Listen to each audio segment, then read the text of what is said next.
Assalamualaikum warahmatullahi wabarakatuh. Halo teman-teman, bagaimana kabarnya? Semoga selalu diberi kesehatan dan selalu semangat. Oke, dalam video kali ini kita akan mempresentasikan terkait mata kuliah usul fikih. Materi yang akan kita paparkan adalah mazhab Imam Ahmad bin Hanbal. Sebelum itu, mari kita perkenalkan anggota kelompok. Yang pertama, Novi Dwi Putri Lestari. Yang kedua, Rahma Putri Aziza. Dan yang ketiga, Muhammad Rashid Hirlambang. Oke, mari kita simak presentasi dalam video ini. Yang pertama, ada profil Imam Hambali. Nama lengkap Imam Hanbal adalah Abu Abdullah Ahmad bin Muhammad bin Hanbal bin Hilal bin Asad bin Idris bin Abdullah bin Hayyan bin Abdullah bin Anas bin Auf bin Qasid bin Mazin bin Syaiban bin Zul bin Sa'labah bin Uqabah bin Sa'ab bin Ali bin Bakar bin Wa'il bin Asad bin Rabi'ah bin Nizar bin Ma'ad bin Adnan, dan terus ke atas hingga sampai Nabi Ismail bin Nabi Ibrahim alaihissalam. Nasab Imam Ahmad bin Hanbal bertemu dan menyambung dengan silsilah Nabi Muhammad SAW sampai pada Nizar, karena yang menurunkan Nabi Muhammad SAW ialah Mudhar bin Nizar, yaitu kakek beliau yang ke-18. Imam Ahmad bin Hanbal lahir di Baghdad, yakni ibu kota pemerintahan Abbasiyah ketika itu. Beliau lahir pada bulan Rabiul Akhir tahun 164 Hijriah atau 780 Masehi, yaitu tepatnya pada masa pemerintahan Khalifah Muhammad Al-Mahdi. Dan beliau wafat di Baghdad pada tahun 241 Hijriah atau 855 Masehi. Ayahnya yang bernama Muhammad bin Hanbal wafat ketika beliau masih kecil, dan beliau diasuh oleh ibundanya yang bernama Sofiyah binti Maimunah binti Abdul Malik Asy-Syaibani. Berikut merupakan riwayat keilmuan Imam Hambali. Mulai dari kecil, Imam Ahmad sudah dikenal sebagai seseorang yang sangat mencintai ilmu. Beliau belajar ilmu-ilmu keislaman dengan ulama yang ada di Baghdad seperti Al-Quran, bahasa Arab, Al-Hadis, dan ilmu-ilmu lainnya. Sejak usia muda pula, beliau sudah menjadi hafiz Al-Quran. Di Baghdad, beliau belajar fikih ke sejumlah ulama termasuk Abu Yusuf. Lalu beliau juga belajar hadis pada Hisham ibnu Bashir ibnu Al-Khazim Al-Wasati.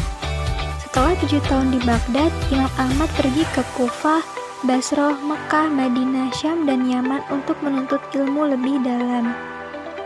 Di Mekah, beliau belajar dengan Imam Syafi'i dan Abu Uyainah yang merupakan seorang ahli hadis. Beliau juga belajar hadis kepada Umar ibnu Al-Khalid, Abu Bakar Iyas, dan Abdul Razak ibnu Hamman. Imam Ahmad bin Hanbal lebih banyak menekuni hadis dan menjadi mustahid mustasyil atau mustahid yang tidak terkait dengan mazhab pendahulunya, dan mengembangkan mazhabnya sendiri. Jalan istinbat yang digunakan beliau pun lebih dekat dengan Imam Syafi'i. Imam Ahmad bin Hanbal telah menghimpun lebih hadis sebanyak 40.000 buah, dan himpunannya terdiri dari 4 juz buku yang terkenal dengan nama Musnad Ahmad bin Hanbal. Adapun metode ijtihad yang digunakan beliau, yang pertama Al-Quran dan Sunnah Rasul yang sahih. Kedua, fatwa para sahabat yang tidak ada pertikaian di dalamnya. Ketiga, apabila ada perbedaan fatwa-fatwa para sahabat, maka Imam Ahmad memilih pendapat yang lebih dekat pada Al-Quran dan Sunnah. Lalu jika belum ditemukan nas dari ketiga poin di atas, maka beliau akan mengambil hadis mursal dan dhaif. Lalu jika masih belum ditemukan nas, maka beliau akan menggunakan qiyas.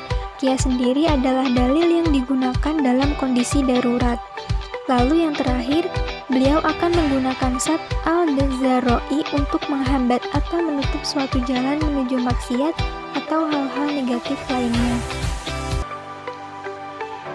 Karakter mazhab Hambal dalam konteks fikih. Menurut Abdul Qadir Badran, mazhab Hambali berbasis pada 5 usul landasan sebagai berikut. Yang pertama adalah Anas, yaitu teks hadis Rasulullah SAW. Imam Ahmad bin Hambal berpendapat bahwa hadis menjadi pilihan paling utama setelah Al-Quran. Yang kedua, fatwa para sahabat Nabi. Terjadi kesamaan antara fatwa sahabat Nabi dengan fatwa Imam Ahmad bin Hambal seolah diterbitkan dari satu sumber. Yang ketiga, usul ketiga yaitu apabila terjadi perbedaan pendapat dalam fatwa para sahabat, Imam Hambali akan lebih memilih mana di antara pendapat tersebut yang lebih dekat validitasnya dengan Al-Quran dan hadis. Usul keempat yaitu memberlakukan hadis mursal dan hadis dhaif apabila tidak ada yang menyanggahnya, dan itu lebih dikedepankan Imam Ahmad bin Hambal. Dhaif yang dipersepsi beliau termasuk klasifikasi hadis hasan. Usul kelima adalah qiyas. Imam Ahmad Hambal menjadikan qiyas sebagai basis dalam istidbat apabila dalam kondisi darurat. Mazhab Hambali ini dicirikan mazhab yang sangat ketat dalam sumber rujukan hukum. Sebagai contoh, beliau tidak akan berani berfatwa tanpa merujuk pada asar. Ya, itu tadi adalah pemaparan materi tentang mazhab Imam Ahmad bin Hambal. Terima kasih untuk teman-teman yang sudah menyimak sampai akhir. Semoga bermanfaat. Wassalamualaikum warahmatullahi wabarakatuh.